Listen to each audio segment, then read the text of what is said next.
Your favorite fat boys.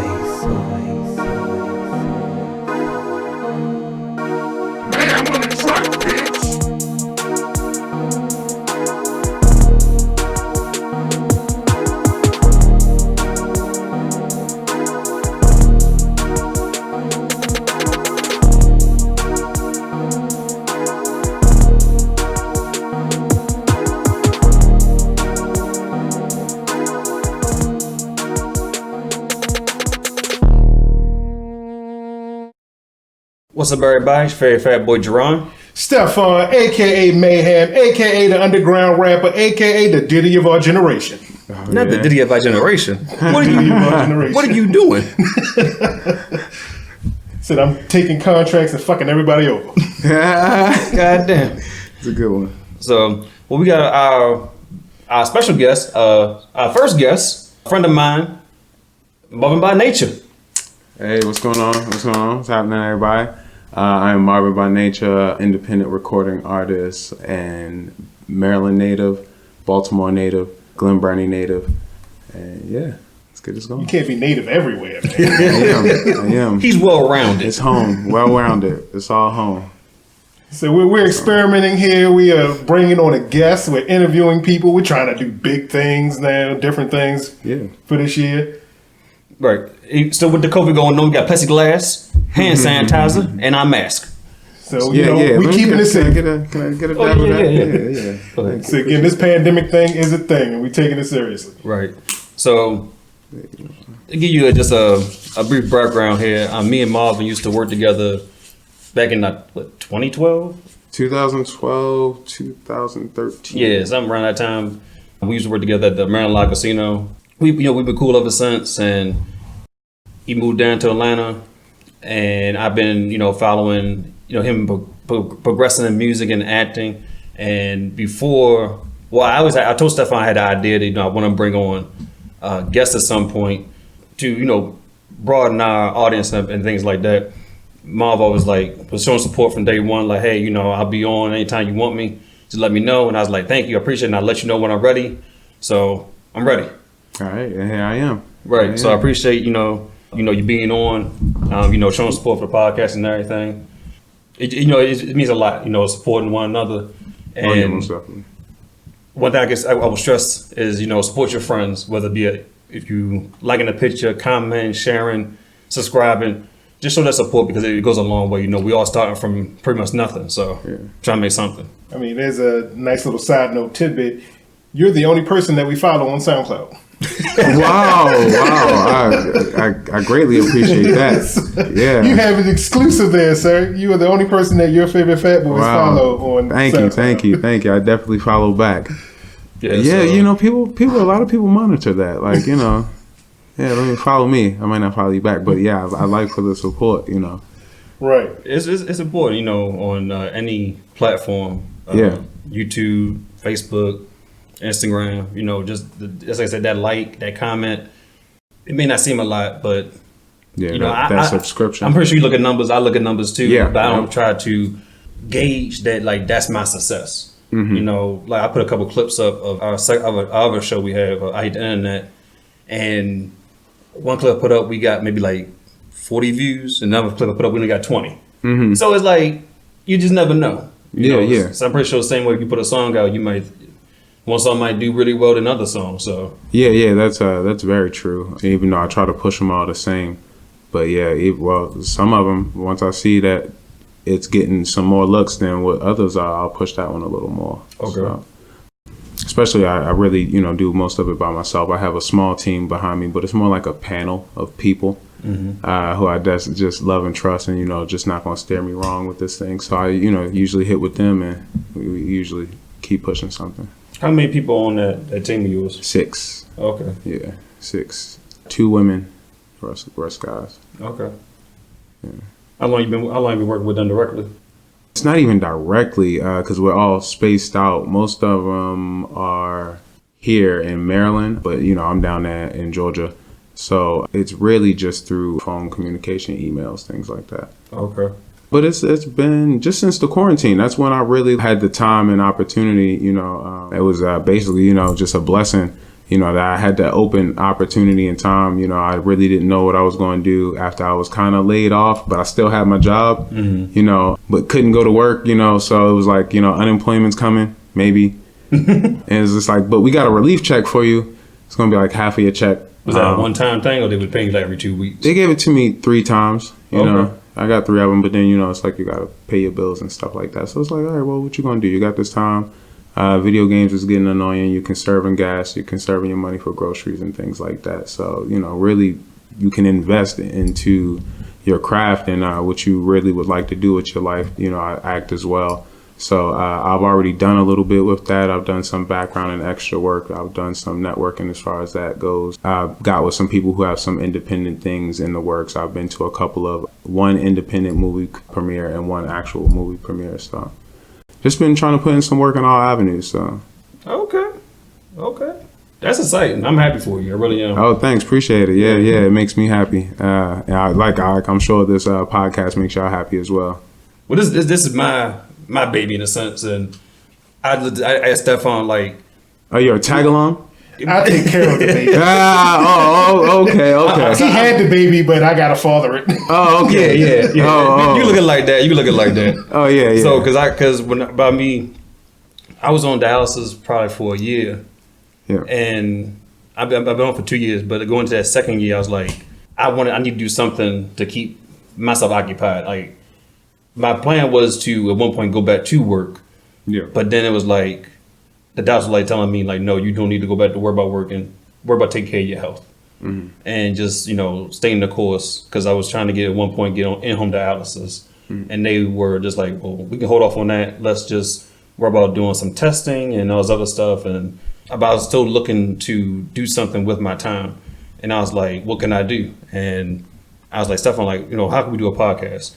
And he was telling me all the went with that. And I was like, all right, so what I need to get? And we got a camera. Well, I had a camera already, but he got a better camera. We just been rolling since like April of last year. Yeah. So we on this our 35th episode, 34. You know what? Give me a second. I'll get back to you. Okay. But I think it's 34. Yeah. So I seen. My bad to cut you off. I seen when the 33, and it was the wrong number. The wrong number I put that there. I seen that. Yeah. Yeah, because we just been rolling with it, and I was trying to, you know, just be as creative as possible with the time I have off. Like this is the tip of the iceberg. I still got some other things up my sleeve, and I've been working on, and I'm not going to unveil those until I actually am ready as something more concrete and established. Not with this, but just with those other projects. For sure. So, but yeah, I was like, you know, what I need to do, and he's like, you know, as long as you're motivated, I'll support you and help you out. You know, I've been doing a good job. Yeah, I told you. As soon as you lose motivation, I lose motivation. Right. So he helps out a lot. You know, and somebody I trust, and they, you know, I know is going to be himself, and you know, give the his honest opinion about the things we talk about. At first, it was just me making like different lists in a sense, and us going back and forth like how me and him normally talk on a, you know, day-to-day basis.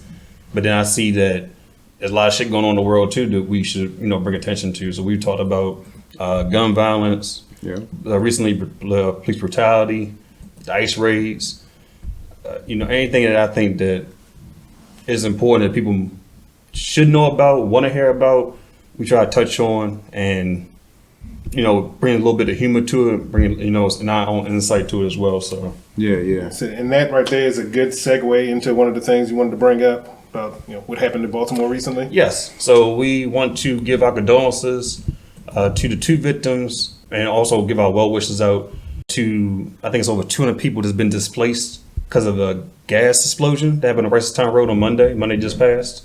If you want to give a donation of whether it be supplies, toiletries, or water, they're still taking donations on the Applebee's on Ricestown Road.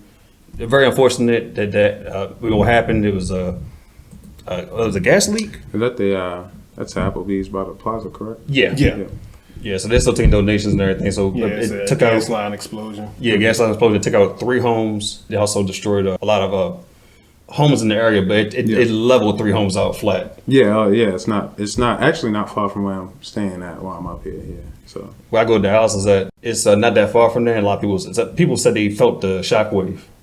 That's crazy that you look at the scene and everything, that rubble and everything, like it's something out of a movie. Right. Said, and I will leave in the description where you can donate. So look at that. And if you want to give. Yeah. Most def. So they're still taking Anything donations. helps. Red Cross is up there and everything. So one thing I wanted to, I guess we touched on real quick regarding that is that BG is saying that it's not their fault. It might not have been. So is it user tampering, neighbor tampering? It could be old pipes. It could be a lot of things. Okay. They have to do a thorough investigation before you just say point fingers at somebody. Yeah, I think We don't do that. We're better than the police. I thought it was a little quick that BG said like, all right, look, they ain't on us. Say it again. Yeah, there needs to be a thorough investigation before you start pointing fingers. If it's not your fault, it's not your fault. Sometimes you just Right. Like, hey, look, don't before you look over here, don't look over here. This is a guy that's been caught up in some shit. yeah. Haven't we all? So hey, before you look over here, don't look over here. It wasn't me. I'm putting it in a shirt. Yeah, before you look over here, don't look over here. Right. With that being said, we jump straight into the interview questions I have for Marvin here. Since you touched on you being an extra, what have you done like performance wise? What have you been appeared on so far? So as far as like the background and actual work that I've done that you can actually see me and know it's me, I've been on The Passage, which is a show about vampires and a young girl. I believe that's going to start shooting again. Don't get me wrong. Maybe sometime this year once shooting opens back up. But yeah, it was a really good show. You should watch that. Also, I Is was that on what station that comes Fox. on? Okay. I was also on Marvel's The Gifted, which is also on Fox. I was in the first season of that. And that unfortunately was canceled. I was on MacGyver, which is surprisingly wasn't canceled. And you ask me, is definitely. Hey, my aunt loves that show, so I'm gonna need the newer one. Yeah, that's what I'm talking about. She loves the newer loves one? that one. Wow, she's 70. Oh, she's 70. It's the nostalgia. That's what it is. That's all it could be. Yeah. So I've done a few other things.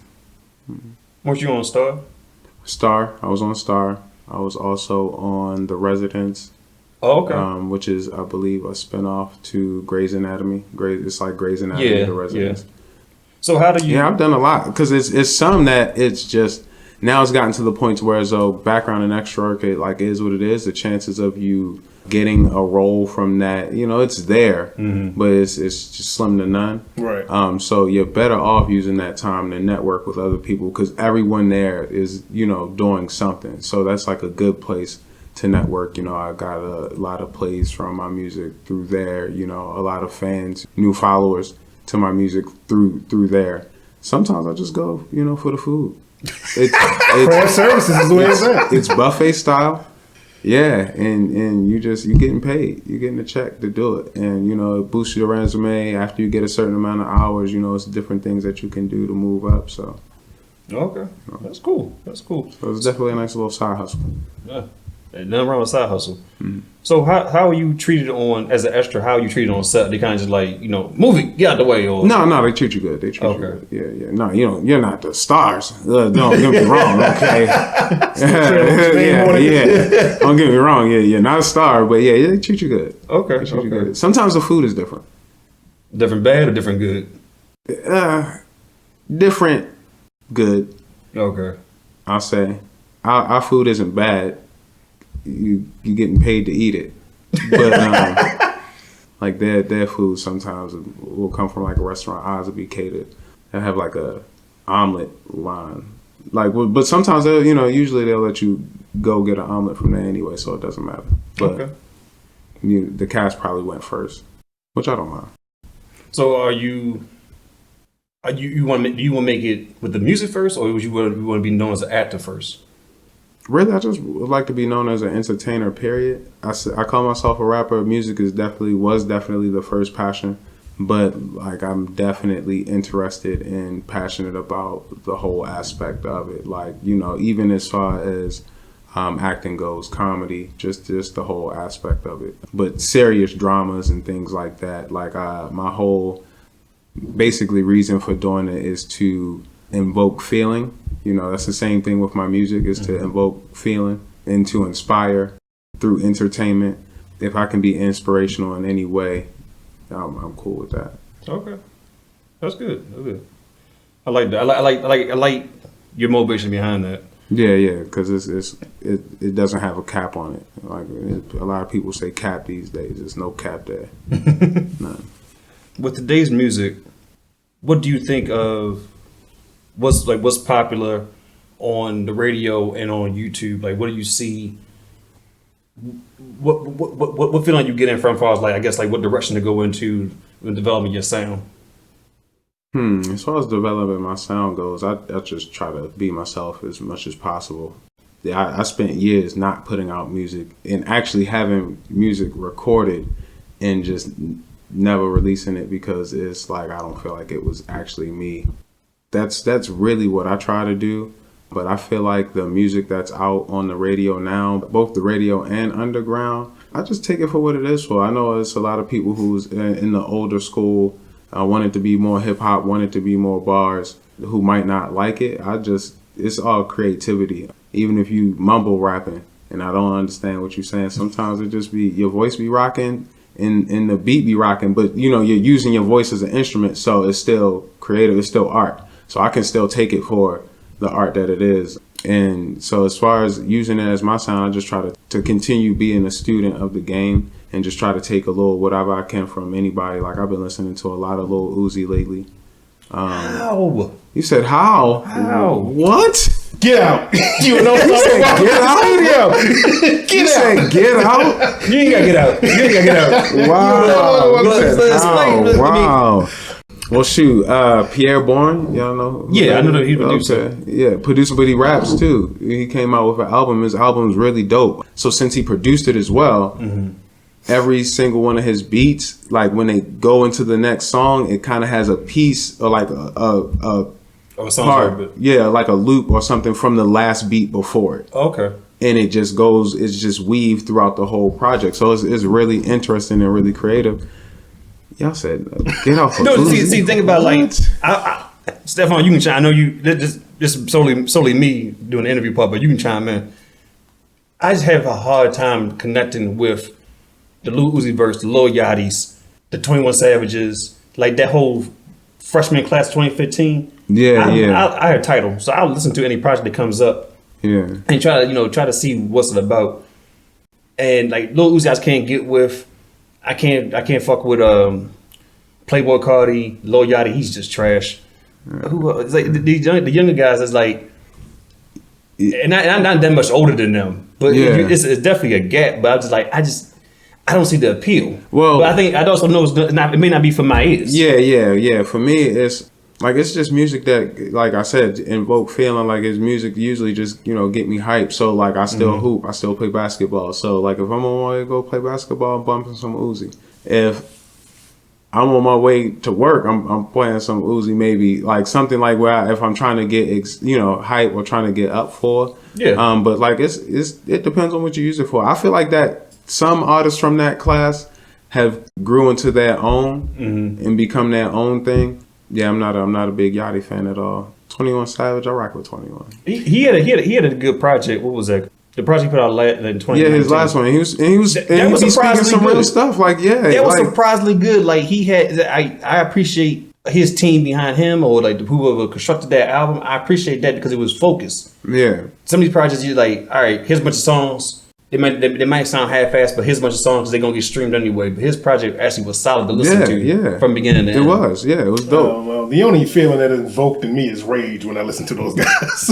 that might be one of them. So okay, so like I said with Uzi, so with Kendrick Lamar, he does it a lot of times where he uses his voice as kind of an instrument, and so to say, whereas though he'll do a lot of different octaves and stuff like that, and he'll stack them, and you can hear them, and we love that. So it's like. Little Uzi, even though he might not be talking a whole bunch, like he might not be saying a whole lot of real stuff, like he be having bars every now and then, but it's more so just his delivery, the rhythm and things like that really do it for me. His beat selection, things like that makes me a fan.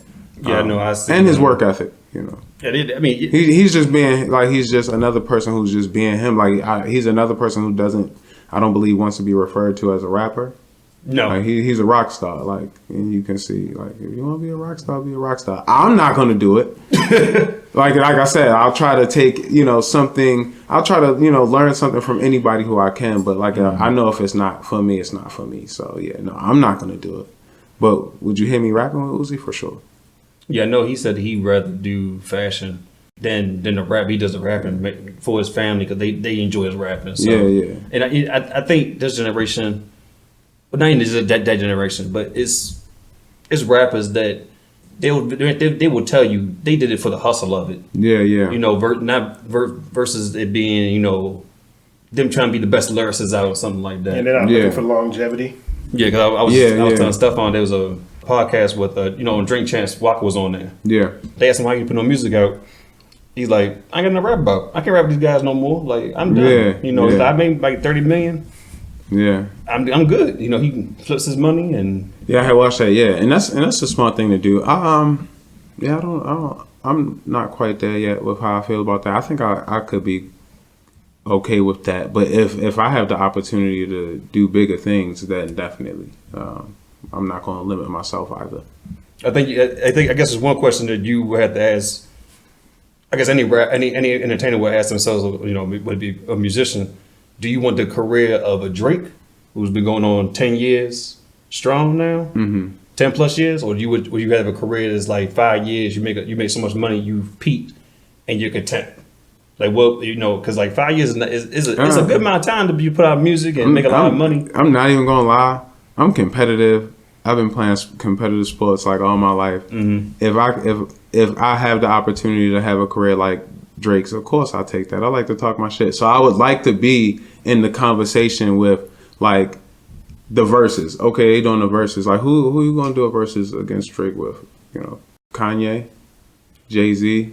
Yeah, like it got to be someone a long time. Yeah, it's somebody with that has to match that longevity and then has to match the heavy hitters that he came with. Because with even that, I think even with verses, they doing like everything you've touched, right? Features and all that stuff. Yeah, so that I feel like he's comfortable. A question that I have for you: where do you see your career rising to? So, do you see yourself like a 2 Chainz where you get to branch off and host a TV show?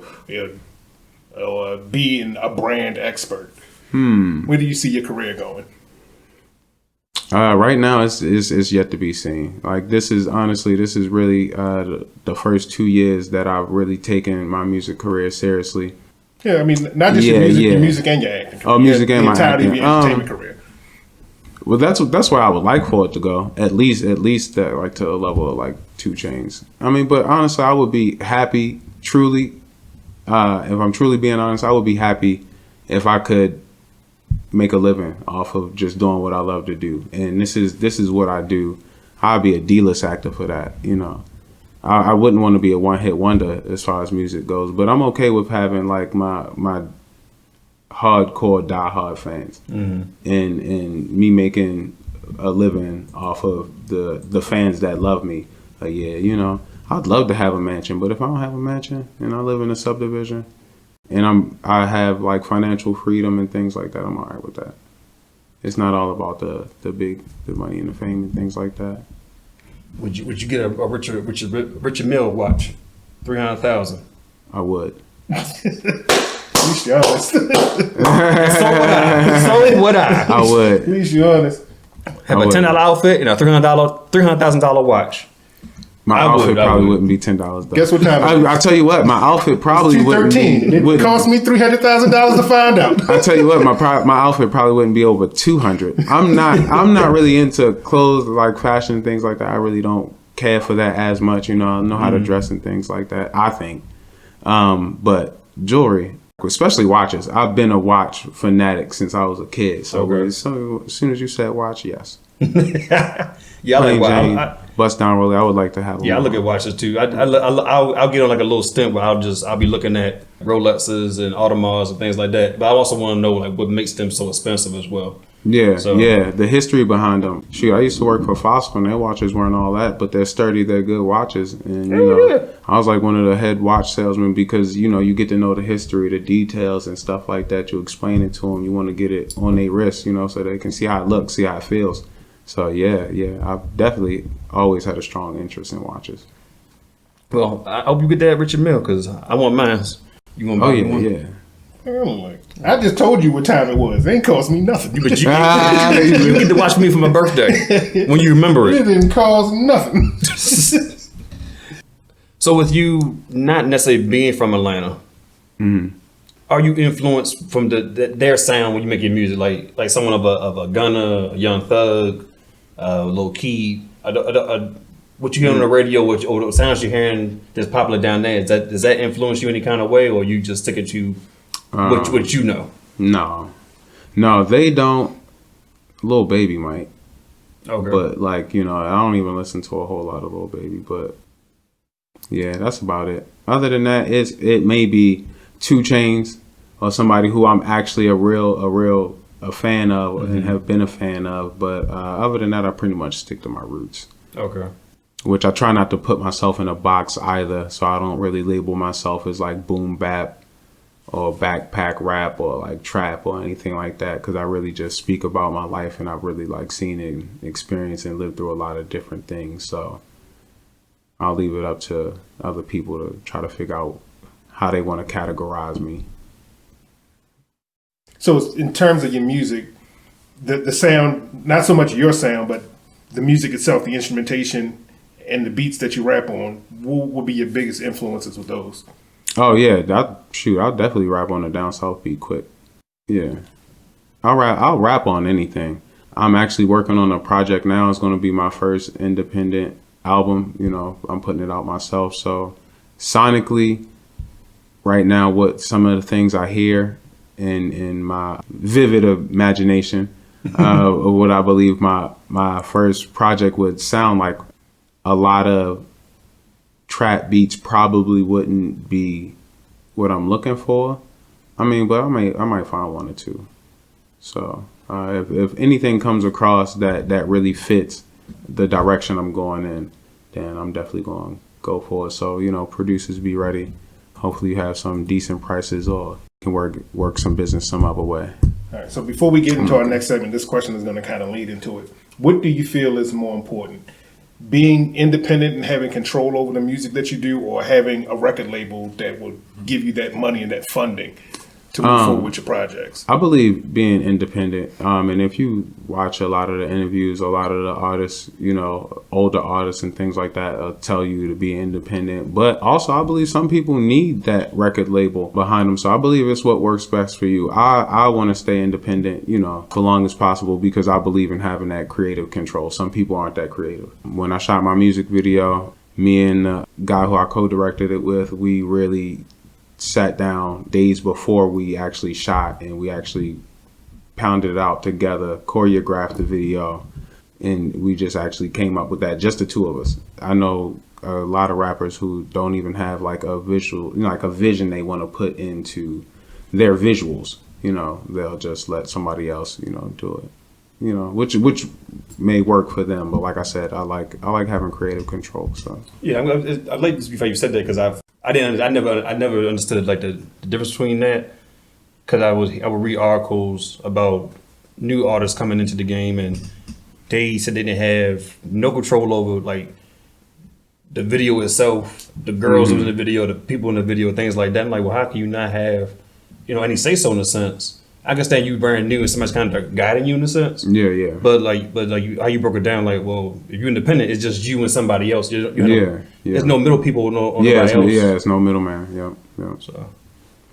So it's definitely, you gotta, when you're independent, you gotta try to cut as many of those middlemen as possible, and then you get to a certain point where you don't have access to things that record labels and other things have access to. So you feel like you're ready for that next step? Yeah, independently for sure. Okay. Yeah, independently for sure. Like I said, I'm just starting officially, probably like my last 2 years. I put out a mixtape in 2018 called You Deserve This. It was really kind of just me, something I wanted to get off my chest, something that was really just for some close friends of mine, people who I knew were fans of me for like a long time, people who I knew who would be like, hey, Marv, yo, you need to do your thing. Like Like you working, but yeah, I understand that. But yo, you nice, yo. You should at least give it a shot. Who knows what could happen for you? So that's why it's called You Deserve This, because it's like, you know, y'all deserve this and I deserve it as well. So I didn't really promote that a lot because I just wanted to really like get it off my chest, get kind of like into a rhythm and, you know, getting that feeling, because I hadn't put out a project in like since 2009. Wow. Yeah. I've actually been putting out mixtapes since I was about 18. I've really honestly been rapping, freestyling, and really getting into the music since I was 13. Okay. So. Yeah, I know we worked together. With my man over there, Cannon's in the building. Shout out to him. Yeah, I know when we worked together, you said you do music and everything. I didn't hear anything at that point. But when I saw this came out, you deserve this, and I listened to it, I was like, it ain't bad. I appreciate that. Yeah, it's solid. I definitely enjoyed it, and I think we all can attest to this. Like, you know, people say, "Oh man, you know I rap or I make beats." Yeah. And I don't know how many mistakes I listened to from Stefan's peoples or people that he didn't like. Somebody gave me a mistape and we listened to it and like, this is just, it's disappointing. I won't say it's garbage, but it's disappointing. Well, I'll say it was garbage. Honesty is key. I was like happy that like, okay, you know, it was solid and you put effort into it, and I wish you the best, you know, in your music career, and I hope it takes you as far as you wanted to go. So yeah, I appreciate it. It was like, okay, it wasn't bad, so I can say it's my friend. Yeah, thanks. Didn't have to disown him. Right, disown him. Like, I don't know that nigga. Yeah, well, thanks for claiming me. I appreciate that. So before you leave out of here, we going into the second part. This is our hit list. And so, Jarron, what's the topic? All right, so our topic for the day is what record label had the best roster. Mm-hmm. So between Roc-A-Fella, No Limit, Ruff Ryders, G Unit, Murder Inc., Cash Money, including Bad Boy? Yeah, Bad Boy, and what's Also Def? Death Row and So Def. Death Row and So Def. Now, So the stipulation that we put on here is that we weren't going to use broad groups like, so no Def Jam, because that encompasses so many, no Interscope and no Virgin. So we're getting the smaller groups and what their rosters were. So in your view, who had just the best roster and put out like the best projects in any time frame? In my view, is Roc-A-Fella Records. That's a good answer. The reason why I support that is because I, for one, Jay-Z is the GOAT to me. So that's just my opinion. But when you go down that roster, you had Freeway, Philadelphia Freeway, Beanie Siegel, who were able to make a hit record as far as some street stuff or some real stuff. Like, you know, what we do is some street stuff, but it's a classic, and it really hit home even if you don't sell drugs or anything like that. Like if your grandparents, a grandmother, or family live in the hood, and you know, so you see that. So then you go down to who else was on that roster, even to when they brought Dipset along to that roster. Yeah, Dipset was a powerhouse. The Hot 97 We've watched the freestyles. podcast. We know my feelings on Dipset. I'm a Dipset fan. I was a Dipset fan for a period of time, you know. I can still say I'm a Dipset fan because if those songs come on, I'm bumping them. Yeah. Oh boy. I think, man, you cannot tell me that Diplomatic Immunity 2 is not one of the best works. Big facts. I can't tell you that. Man, you won't believe it, but I can definitely say it. That from top to bottom is a good ass album. Or the Purple Haze. Yeah. Come Home Me slept on. I think that's, you know, that went platinum, but I think that's slept on. That's Cam's probably some of his best work. Yeah, Petey Crack, and it's like even after Roc-A-Fella fell off, he still popped up with Neo. Like they had some really talented artists. They had some artists that weren't so talented. You know, Chris and Neef. I say Chris definitely talented. So you know they definitely had a strong some artists on there that like in the state property that were also like they along for the ride. Yeah, so, that was along for the ride. But then you know they also made good money moves. The movies. Yeah. Dang, they wasn't with Roc-A-Fella when Dame put out Paid in Full, was he? No, he was. It was. I believe he was. That came out 2002. Yeah, so you know that's. I know that's one of my favorite movies of all time. He ain't seen it. I don't know what. Wow, that's two. First he told me to get out on Uzi, and you ain't seen Piff. How have you not seen Paid in Full? I apologize. I never heard of it. It definitely wasn't on my radar. Yeah, you gotta watch it. Said it came out on Roc-A-Fella. It definitely wasn't on my radar. Yeah, you gotta watch it, man. Yeah, niggas get shot every day, B. That's the movie. Yeah, it's a line from the movie. Like, yeah, that's what.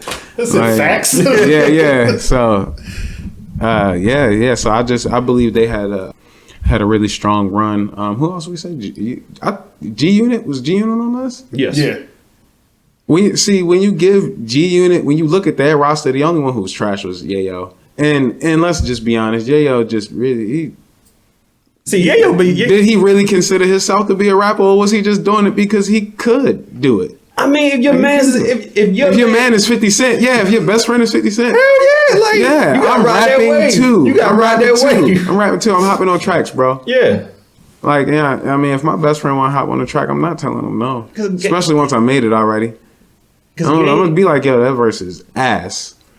He's not. I mean, I think around that time when it was like, that gangster rap was really popular around that time, he could say whatever, and as long as it sounded good, he was good. He was cool. It was like, oh, Tony was the best. Oh, he's hot. As long as it sounded well within what they were talking about, he was gonna have success. Because I remember seeing Game talk about when they were on tour. They said 50 was getting, he said 50 was getting $1 million a show at one point. Now I don't know that's how true that is or not. But he said that no, they were as a group together. They were getting $1 million a show. Because I seen and that. Then this interview. I don't remember the breakdown though. But go ahead. Yeah, but as a group, they were getting they were signing up for $1 million a show. 50 would get $500,000, and then him, Yayo, Buck, and Banks were splitting the other half. Shit, if all I gotta do is percentages. If all I gotta do is spit a 16, and that's a show. That's a show, right? And we talking, like I said, it's all in what you're comfortable with. Yeah, it's all in what you're comfortable with. It's all in what you really want for yourself. Because some people have been okay with that. Like that's like league minimum. You riding the bench for the Rockets. Ain't nothing wrong with that. Shoot, you gonna be mad at me? I make more money than your father. You hating on me? Like, come on now. The dude that wore the mask in St. Lunatics, say he made a $250,000 just going on tour with Nelly. He had not one verse. Had not one verse and made $250,000 off of touring. Yeah. So if you find position and you can play it well, more power to you. So we got one for Rock Nation over here. What you get? No, you go. No. I'll go last. Why you gotta go last? We going in order. Fine. I'm gonna say I do think Roc-A-Fella to me had I'm gonna look at his record sales. Roc-A-Fella had probably the most potential, but Beans didn't go platinum. Memphis Bleak didn't go platinum. Young Chris and Neef, they did go platinum, but then after that, Roc-A-Fella dissolved. Kanye of course went platinum, but they didn't have. I don't think they had. And Jay-Z of course went platinum every time he dropped something. Rough Ryders, I'll say is my second. But between my second and third. Yeah, Rough Ryders was going to be probably about my third. I would say as far as like talent, you had Eve, you had the Lox. I said Rough Ryders is going to be my first, but go ahead and continue. You had Eve, you had Lox, you had Swiss Beats, yeah. You had Drag On. Yep. DMX. DMX, of course. They had a solid 5 acts, but they was hot. Yeah. Said, what is it? Rough Ryders, Ride or Die Volume 3 and All We Trust. One of my favorite fucking records ever. Yeah, that was a hard one. Yeah, from beginning to end. Those 3 compilation albums were tight. Yeah. So they really put out some good work. Like Rough Ryders is up there. Like, so when you went to the sales, like if you just take, I thought we was just going off the roster. No, because if you have the for me, for him, yeah. Just for me. Because like I said, I was going off the roster, and the reason why I had went with Rock off the roster because if you went, you got 2 people that's like top 5 that are alive, or even maybe top 3 that are. I don't know how y'all feel about Kanye with his recent antics. Yeah, to me, Kanye is top 3, Jay-Z top 3 for me. So that's like I said, it's for me. But I think. They also go universally. I think Jay-Z and Kanye are top 5. Kanye had. I think he put out 3 albums was like with College Dropout, Late Registration, and then Graduation. And he filled 2 positions because he was rapping and producing. Right. And then his production from like 02 to 06 was ridiculous. He was on everybody's shit. He's putting a lot of work in, so I can't deny Kanye's talent. His antics don't affect his position talent wise with me at this point in time. But when I do listen to the music, I can tell he's definitely something's changed in him. The new music now. So yeah, that's true. But I would say for me the top, and I'm gonna touch on Murder Inc. Murder Inc. had a good run until 50 came along. Until 50. They had. I wasn't a huge fan of Ja Rule, but Murder Inc. did have a good run. They had a good run. Murder Inc. had a good run. They had a good run. Like Ja. And I was a Ja fan until 50. Bitches love Ja Rule. I was a kid, yeah. Bitches love Ja Rule for some reason. Yeah, when 50 came along, it was a rap. So I would say my top group is G Unit. And the reason why, I have a couple points.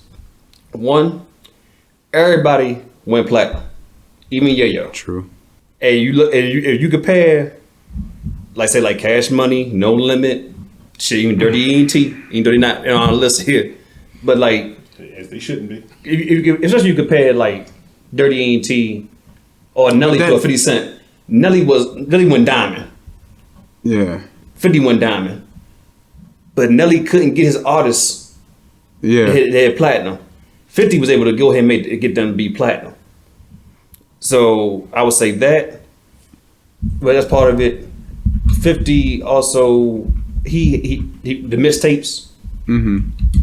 He didn't start that, but I think he reinvigorated those mixtapes because when he was able to put out music on the label, yeah, he did. He was like, I'm going the mixtape route. So you had those you had those like classic underground mixtapes that helped him generate a lot of buzz. Mm-hmm. To me, G Unit had the most success, and like I said, they also been platinum. The impact they had on mixtapes.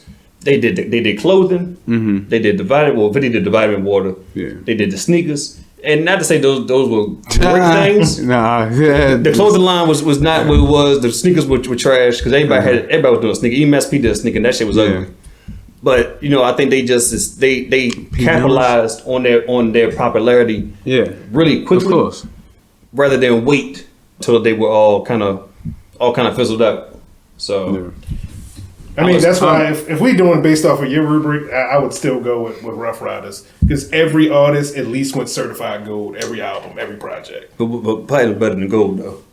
Yeah, but 50 most of them went platinum too. But at least every artist, and there was a lot of artists went certified. I was going to say 50 didn't have as many artists as Rough Ryders. Like 50, so when you said that was going to be my argument as well for the when you said everybody went platinum on G Unit, that's 5 people. Like it was much easier to focus on those 5 people. And Tony Yayo probably shouldn't have gone platinum. He shouldn't have. He was in jail.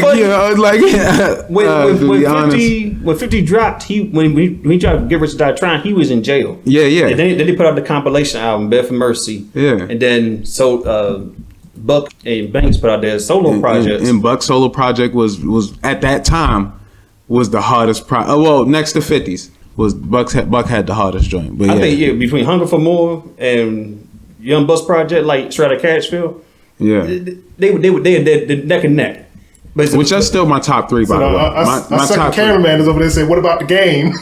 Yeah. We just didn't. Yeah, I didn't get that. That's I only left Yayo, but the Games project.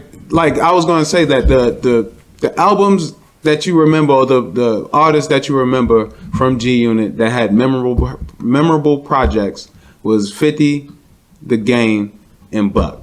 I don't remember Lloyd Banks' album, solo project.